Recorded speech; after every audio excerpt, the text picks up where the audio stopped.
సంక్రాంతి సందర్భంగా ప్రపంచవ్యాప్తంగా ఉండే తెలుగు వాళ్ళకి, మరీ ముఖ్యంగా రెండు తెలుగు రాష్ట్రాల్లో ఉండే తెలుగు వాళ్ళకి, రెండు రాష్ట్రాల్లో ఉండే ప్రజలందరికీ కూడా సంక్రాంతి శుభాకాంక్షలు.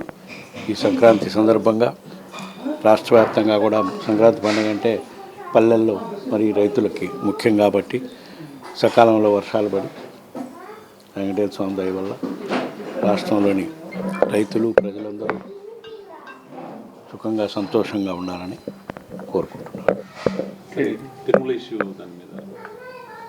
మొన్న వైకుంఠ ఏకాదశి సందర్భంగా తిరుపతిలో జరిగిన సంఘటన చాలా దురదృష్టకరం, చాలా బాధాకరం కూడా.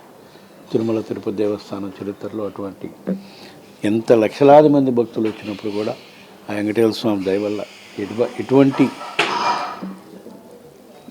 దుర్ఘటనలు జరగకుండా స్వామివారి దర్శనం అయ్యే విధంగా స్వామివారి కటాక్షంతో జరిగిపోయి ఉండే పరిస్థితిలో ఈ దుర్ఘటన జరగటం అనేది చాలా బాధాకరం. కూటమి ప్రభుత్వం ఈ సంఘటన జరిగిన తీరుపై స్పందించిన ఇది కూడా ఈరోజు కూడా సంఘటన జరిగి 6 రోజులైనా కూడా దానికి కారణాలు ఎవరు, దోషులు ఎవరు, ఎవరి మీద కేసులు బుక్ చేయాలనే ప్రక్రియే ఇంతవరకు స్టార్ట్ కాలేదు. తప్పకుండా కూటమి ప్రభుత్వం భక్తులంతా ఎంతో ఆందోళనతో ఉండే సంఘటన ఇది. ఎందుకంటే మళ్ళీ అట్లాంటి సంఘటనలు పునరావృతం కాకుండా ఉండాలంటే ఇది తప్పకుండా కోఆర్డినేషన్ లోపం వల్ల, అధికారుల మధ్య సమన్వయం లోపం అర్థమైంది, పోలీస్ వ్యవస్థ సరిగా అక్కడ పటిష్టంగా లేనందువల్లే జరిగింది. కాబట్టి దీనిపై సమగ్రమైన దర్యాప్తు జరిపి బాధ్యులైన వారిపై కేసులు బుక్ చేసి చట్ట ప్రకారం కేసులు బుక్ చేయాల్సిన అవసరం ఉంది. లేని పక్షంలో వైఎస్ఆర్సీపీ పార్టీ తరఫున మేము ఈ సంఘటనపై విచారణ జరిపి బాధ్యులైన వారిపై చర్యలు తీసుకోవాలని కోర్టు ద్వారా అయినా కోరుతామని చెప్పి ఈ సందర్భంగా తెలియజేసుకున్నాం. పవన్ కళ్యాణ్ గారేమో క్షమాపణ చేసి సరిపోయింది అంటారు, టీటీడీ చైర్మన్ గారేమో ఇద్దరికి మధ్య పొంతం లేదు.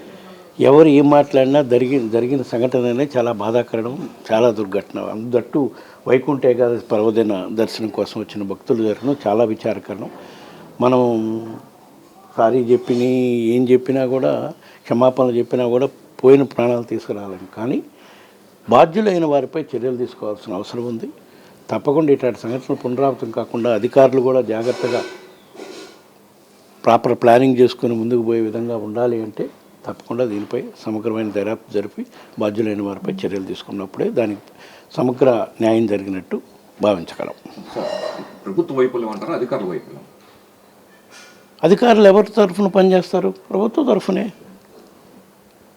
నేను ఇచ్చిన ఆదేశాల ప్రకారం కాదు కదా అధికారులు పనిచేసింది. ప్రభుత్వంలో ఎవరుంటే వాళ్ళ అధికారులు. కాకపోతే ఇక్కడ ఏంటంటే టీటీడీ సపరేట్ వ్యవస్థ, పోలీస్ వ్యవస్థ సపరేట్. కాబట్టి టీటీడీ అధికారులు, పోలీసు అధికారులు సమన్వయం చేసుకొని ఉంటే క్యూల దగ్గర తోపులాట్లు జరగకుండా ఉండే విధంగా చర్యలు తీసుకొని ఉండొచ్చు.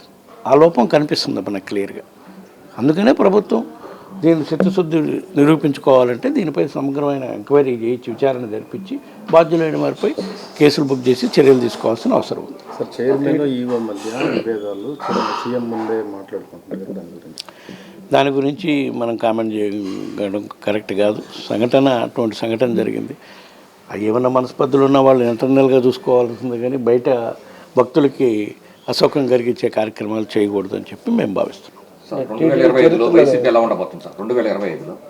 2025 కానీ ఆ తర్వాత వచ్చే సంవత్సరంలో కానీ తప్పకుండా వైసీపీ పార్టీ ఇంకా పటిష్టమయ్యే కార్యక్రమం రాబోయే రోజుల్లో జరుగుతుంది.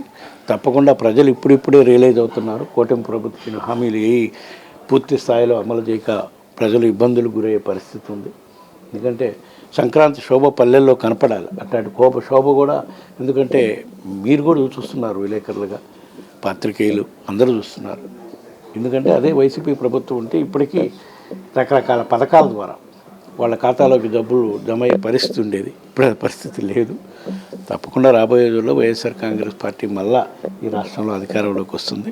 తప్పకుండా ప్రజలకు మేలు చేసే కార్యక్రమం తప్పకుండా చేస్తామని చెప్పి ఈ సందర్భంగా తెలియజేసుకుంటాం. సార్, రెవెన్యూ వ్యవస్థను ప్రక్షాళన చేస్తున్నాం, ఎంఆర్ఓ గ్రామాలను తిప్పుతున్నాం, దాన్ని మాట్లాడుతున్నాం ప్రభుత్వం. అంతకన్నా బ్రహ్మాండంగా గ్రామ సచివాలయ వ్యవస్థ తీసుకొచ్చి ఎంఆర్ఓలతో పని లేకుండా గ్రామాల్లోనే వాళ్ళకి కావాల్సినవి అన్నీ కూడా ఏర్పాటు చేసే విధంగా గ్రామ సచివాలయ వ్యవస్థను తీసుకొచ్చి మేము చేసిన మేలు కన్నా గొప్పదా ఇది?